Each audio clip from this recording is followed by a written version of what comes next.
It started with sirens, loud, jarring, and far too close. The kind that make your stomach drop before your brain even catches up. I had just set a grilled cheese and tomato soup on the table when I peeked out the blinds and saw two police cruisers, lights blazing, parked right in front of our house. My heart lurched. Where was my son, Jace? Then I spotted him. Not in the street, not trespassing, just skating in slow circles on our own driveway, helmet and pads on, trying to land a new trick he saw on YouTube. And yet here were cops walking toward him like he was a suspect. But before I could even step outside, my dad was already moving. See, Jace's grandpa was visiting that week. Most neighbors thought of him as just a quiet man in a worn Marine Corps hoodie who liked sipping coffee in a lawn chair. What they didn't know, he was a retired SWAT commander, 27 years on the force, calm as stone, sharp as a blade. And when he stood up, everyone felt it. "Afternoon, officers," he said evenly. "Something I can help you with?" One of the cops blinked, then straightened. "Lieutenant Hale, retired?" My dad nodded. "That's right. Just sitting here with my grandson. What's the problem?" The officers shifted, clearly uncomfortable.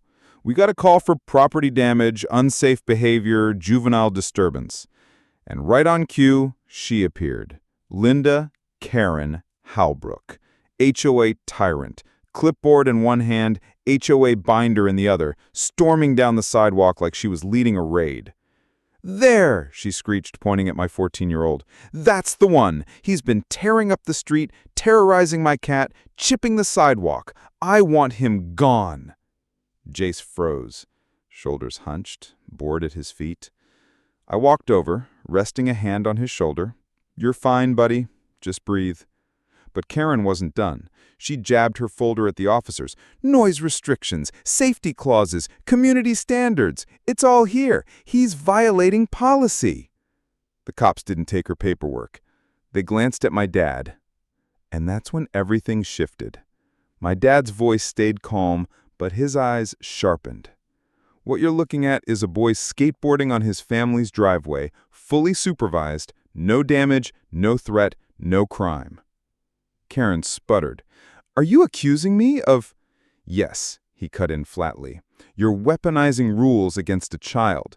You don't like the sound of wheels on concrete? That doesn't make it illegal. What you're doing is harassment. And when you call law enforcement to enforce your personal preferences, that makes you the danger here."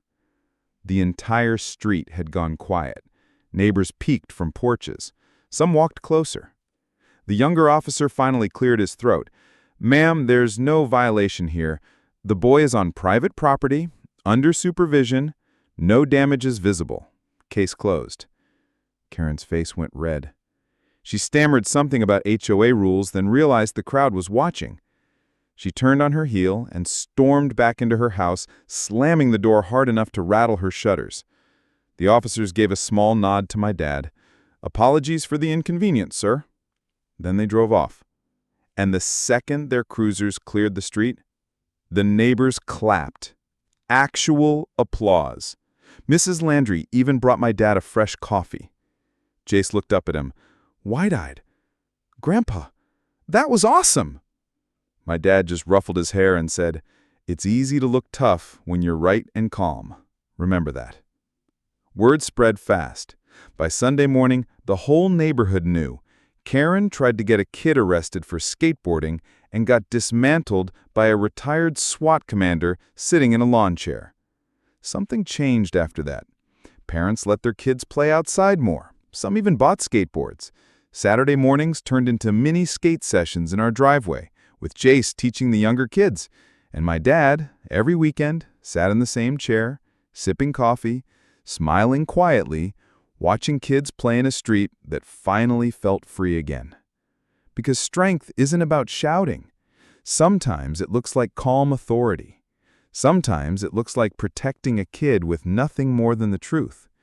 And sometimes it looks like a grandfather in a hoodie, sipping coffee, reminding all of us that courage doesn't need volume, it just needs backbone.